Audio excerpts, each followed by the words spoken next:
Whether you're going to work out at the gym or outside in the garden, it is important to warm up your muscles and get them ready for action. This will help you prevent injuries. And yes, you can get injured working out in the garden. And with warming up, you want to do movements that mimic the actions that your body is getting ready to perform. This morning, before I did my work in the garden, I decided to get some cardio in by going for a run. And remember, with any exercise, do it based on the fitness level that you are currently at. And for cardio, that may mean starting off with a walk, a trot, or maybe you're fit enough to do a sprint, or whatever this is here.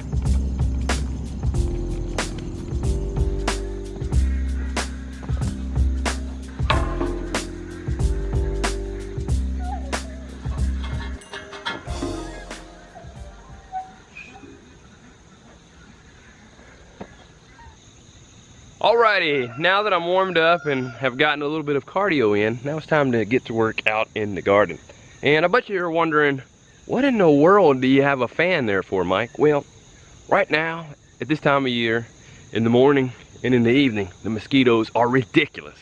So, as I'm trying to work here in the garden, I'm gonna use this fan to help blow off some of the mosquitoes. Mosquitoes are really not the strongest flyers, so some good breeze and wind can really disrupt their flight and maybe keep a lot of them off of me. So let's get to work.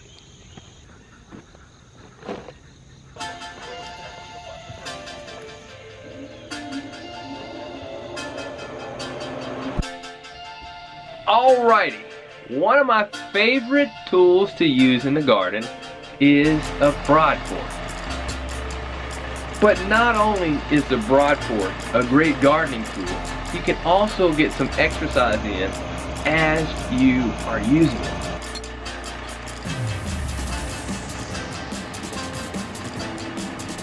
So with this tool, you're accomplishing multiple things at the same time. One, you're making progress in your garden, which means you're going to grow more food. And two, you're getting your exercise in at the same time.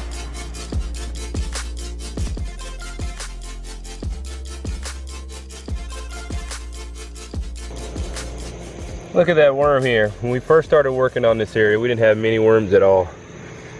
I can feel the wind from the fan for about 3/4 of the bed. So once I get in that last quarter, I just need to make sure I keep moving so the mosquitoes don't get on me.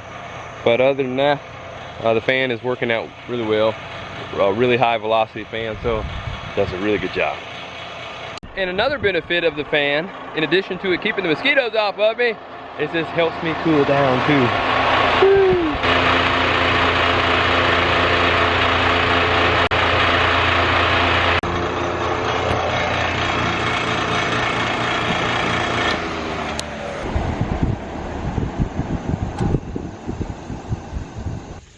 The past couple weeks, the temperatures have been pretty hot. They've been in the 90s, mid-90s, and the humidity has been ridiculous. It's been 95%, 98%. I think yesterday was 99%.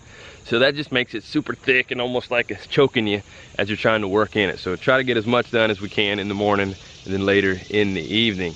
In addition to that, we've also been getting rain almost every night, which has made things where it's hard to work with the soil because it's just saturated, and we've just been getting behind on a number of things here on the farm. But I do want to show you something. These beds right here, I had them covered, but moisture still got in. This just shows you how much rain we have. So ideally I would like for it to have been dried out a little bit more before I started Broadforking, but I had to do what I had to do. It's still too wet to try to come in here and use the mini cultivator on it to blend it up and add my amendment. So I'm gonna have to see if I can let it dry out today, and hopefully we don't get any rain tonight. But I do want to show you, check out this bed right here. This is a bed that we spent a little bit more time working on, and that soil is looser, easier to work with. And then here I haven't worked so much in this bed, and you can see there's still clay here, and then that clay is still trying to work on breaking it up, adding compost in. But I still have some work to do here. Still have some work to do in that bed too, but a little bit more work to do here. And a good friend of mine who was a client when I was doing personal training at the gym, who was actually my first gardening coach, he actually spent time working at the North Carolina State University in the agriculture department, and he just knows a lot about growing things and gardening. And he actually told me that clay actually has a lot of nutrients in it. You just got to work at it a little bit harder to access those nutrients. So I'm working on it, Drew, and Drew is his name. And Drew is one of the first people that I know, actually the only person that I know, that is able to grow bananas here in North Carolina and actually produce a fruit without a greenhouse. And he's actually given me some before. It's pretty amazing some of the things he's been able to do, and he's been an inspiration to me, and he's a fighter, he's been through a lot of things. And Drew, if you're watching this, stay strong and keep growing and doing what you do. And I've tried to harass Drew before about being on the vlog, so maybe I can harass him again, and maybe we can actually get him on the video, and he can show us some of the things that he's growing at his house. Well, I'm not gonna be able to work on this for a while, so there's so many things that I need to do right now. We got a new chicken shaw from Brent, and I actually wanna move it down to this area. Let's take a look at it right over here, because this grass is just grown ridiculously tall. And right now it's just beyond me being able to get things growing down there. So it's pretty ideal for the chickens and the ducks just to have fun, eat up the unwanted plants, the seeds, just help me out there. So maybe later this week we'll do that. I actually want to go ahead and buy another Premier One fencing. I'm going to actually split up the chickens in half in one group, chickens in another half, and then maybe even have another group for the ducks. So that's something we have to get done here soon. But we'll take a little break and then we'll head inside and see how everybody's doing.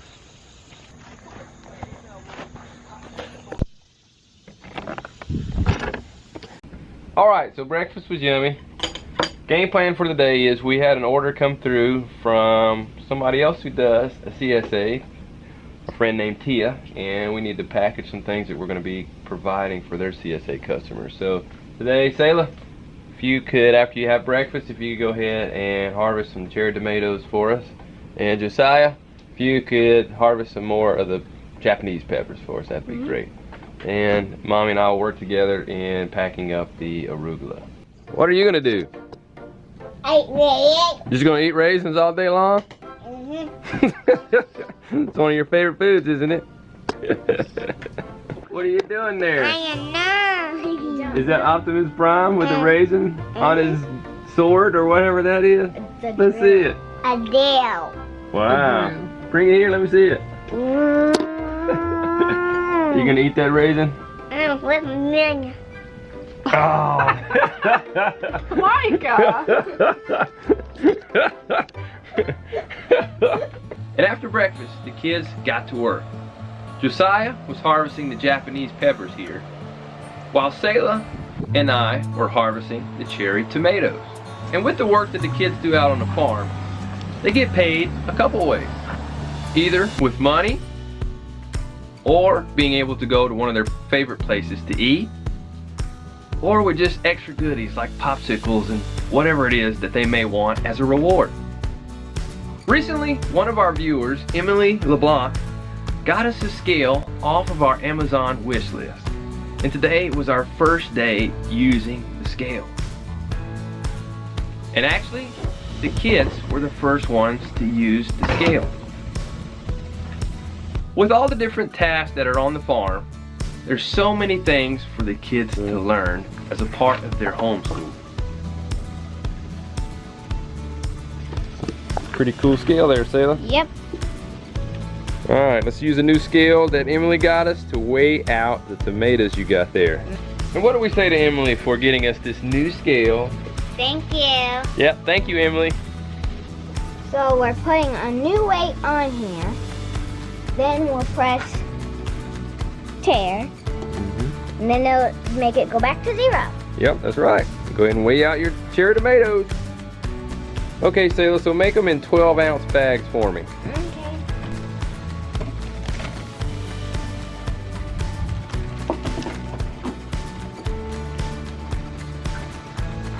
Okay. So after the kids helped me prepare this order for one of our customers, Lacie did the delivery today.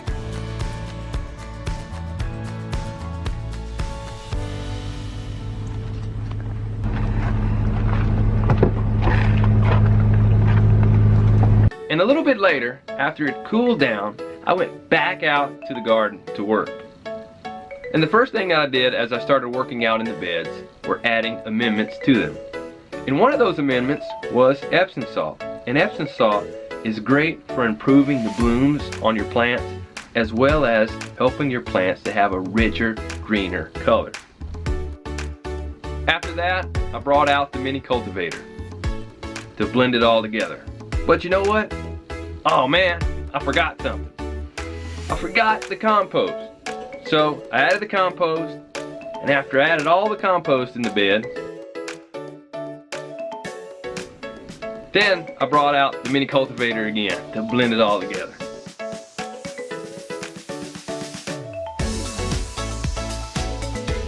And then I went through with the bow rake and smoothed it all out.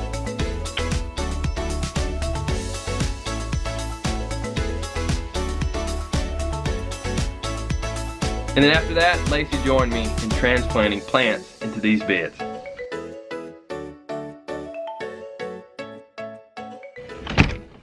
Alrighty, it was another typical busy day here on the farm. And we typically don't record in here at night just because the lighting is a little funky. Some spots it's a little bit too bright, and some spots the lighting is like, whoa, it's too dark. But we recently got a gift from our grandma in the Bronx. That's going to help us with our lighting situation. Whoa! There's some more light. So let's just check out this light right here. If you can see it, it looks pretty cool. It's like something from Stargate or something when you look at it through the camera. Whoa! Whoa! So that will give us the ability to record in different situations, especially here in our house at night, with different lighting. And earlier today, Lacie was out working in the garden, well, just not too long ago. Alrighty. So while we were out there doing the transplanting, you were getting some squats in at the same time, and I appreciate you helping me out because we were able to get that done. Thunder was kind of rolling in the background, so I was glad it didn't start raining on us. Yeah. But that brings to mind a comment from somebody that we had recently. And that comment was directed towards you. Yeah. And they had suggested and said that you were 50 pounds overweight. Yeah. Well, specifically, they said that they wouldn't take your advice on nutrition and fitness because your wife is 50 pounds overweight. So that's what it really was. And there was just all kind of emotions going on with that. It's like, what? Who in the world would say something that repulsive or whatever, that offensive? So I was aggravated at it. I don't know, you told me about it once you saw the comment first, but how did you take that comment? Well, I take it as people really like to hide behind their computer screens, and they like to say a lot of things that they would never say to someone's face. And you know, I'm taking it with a grain of salt because I just consider the source and just move on. And I know that I'm not 50 pounds overweight. Am I 20, 25 pounds? Yes, but not 50. So I'm really okay about it. And it's interesting, since we've been on YouTube, the type of comments that we receive. We receive a lot of encouraging and kind comments, and we really appreciate it. But every now and then we just get these wild, odd, off-the-wall comments where people are just not very kind at all, and they're like the complete opposite. And we try not to let that, because there's usually like 99% of the comments are positive, encouraging. Yeah. But then sometimes your mind just wants to go and focus on the 1% of the people who are just rude and negative and mean and kind of feel like they know it all. And that 1% can, if you let it, it can actually cause you to kind of get in the funk and be negative and depressed. And we try not to do that. We try to focus on the 99% of you who are encouraging and who are kind. And thank you for being kind. Yes, we really appreciate it. And like, I want you to know that we read all the comments. I try to make it through all of them, and and heart them, and I can't respond to everyone because it just takes so much time. But please know that we read them and we really appreciate all your positive comments. And I do want to talk a little bit about your fitness and things that you have gone through. It was brought up about your weight. You actually used to be right there with me when I was training for bodybuilding, working out with me, but you just had, for sometimes you had just trouble losing weight. You were eating right and you were working out and staying active, but you didn't lose weight, and there were reasons behind that. Yeah, and reasons I didn't find out until years later. Actually, last year, I went to see a holistic doctor, and wow, I found out a lot of things that made a lot of sense on my past health history. Last year I found out that I had a lot of different food allergies, and I had this done. I went to a holistic doctor and he did a lot of muscle testing on me. So I found out I was allergic to gluten, I knew, but gums, all like xanthan gum, gar gum, locust bean gum, all the gums. I was allergic to cinnamon. I was allergic to nightshades. All nightshades. So tomatoes, potatoes, peppers, and eggplant. All of those are the major ones. And then and dairy as well. Dairy, like milk protein, lactose, all sugars. I was allergic to every type of sugar. But I could really tell, I would always have a reaction when I ate refined sugars, and not so much with natural sugars, but I found out I was allergic to all of those, as well as vitamin C, and which was huge. I'm like, how can you be allergic to vitamin C? Well, leave it to me to be allergic to vitamin C. Yeah. And this is quite an extensive list, and you may be wondering, well, how does that relate to not being able to lose weight? Well, if you're taking in those foods, which she was taking intaking, and she didn't know she was allergic to them before having this testing done, and all that, your body responding to that, and the allergens coming into your body, and it's just getting inflamed all over, and it's going to inhibit you from losing weight. And for several years I've known I've had gut issues. So even when I ate really good and tried to heal my gut, there were still things I was allergic to, like gelatin. So I'm allergic to gelatin also. Well, there's just so many different things. And honestly, within the past year and a half, I kind of got to the point with, like, what's the use? What's the use trying to eat good if I'm still gonna feel bad? And I know, and I added some stuff back into my diet that I really shouldn't have. But here within the past couple of weeks, I just to the point where I just want to feel good. And I started working out again a few weeks ago, and about a week ago, I totally cut out all of my allergens. And so, which is really hard whenever, because you have to cook like all of your food. There is really no going out to eat, none of that, and that can be a little depressing too. Yeah. So one of the things that you were going through as you found out about the foods that you were having allergies with, and then you're like in the state of shock because the foods that you could eat were like this really small, tiny list, and then all the foods that you can't eat were like this long list. So it was like, oh, I can't really eat anything. So you've kind of gotten to a place mentally where you're like, okay, I'm gonna just focus on eating this tiny little bit, and then try to see what we can do to get treated for the longer list and begin to where we can start having those foods. But as you have been sticking to eating this smaller foods that your body can intake without having an allergic reaction, I've been noticing you've been trimming down, and your body's actually been responding to it, and you've been looks like you've been losing a lot of the inflammation that you had before. Yeah, and I can tell in especially like my ankles and legs, I'm not holding as much fluid. I tend to hold a lot of water weight, and that has been going down, so that right there is the indication of less inflammation. So I am working with my doctor on getting me desensitized to my allergies, and I have been desensitized to vitamin C and iron, which is a big one, which would make sense why I've been anemic my whole life, pretty much, and sugars. So I can have sugars now, and with the vitamin C, I can eat fruit and it doesn't make my mouth raw anymore.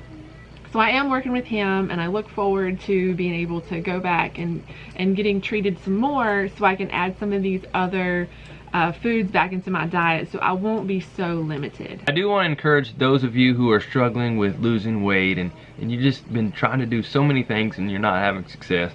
Just do what you can to maybe research and see if you can find someone in your area who may be able to treat you for some of these things, and at least maybe try to find out and do some type of muscle testing or whatever to help you find out what may be hindering you from losing weight and achieving the ideal body weight and fitness level that you want to be in. I've also found that some people, they have underlying thyroid issues and some other things. These are some things to check into.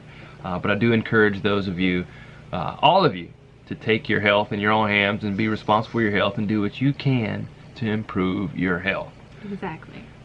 So make sure you stay tuned and see how Lacie's doing with her progression, with her program, and with her nutrition as she continues to work on her health and achieve the goals that she has. And I don't think she's going to lose 50 pounds. I don't want to lose 50 pounds. I would not look healthy if I even attempted to lose 50 pounds. I don't think you need to lose 50 pounds. And at pounds. this point, I don't even care how much I weigh. I want to be healthy, and I want to feel good, and I want to be able to serve my family, and that is what is important. That is ultimately what it's about, and that's ultimately what exercising and staying fit and staying healthy is all about anyways. Yes, we all want to look good and feel good about the way we look, but we also want to feel good in general and be healthy and be able to live life as full as we can and serve our loved ones as well. But it's not wrong to have a certain weight in mind that you want to be at. No, not at all. And a certain look that you want to be at. As long as it's realistic and you're not doing something that is going to cause negative impacts on your health. Well, that's it for this episode. We'll have to try to shake off the fences that come through the comments. But thank you for those of you, again, who are encouraging and kind. And we'll see you next time. And as always, stay strong and grow on. Bye.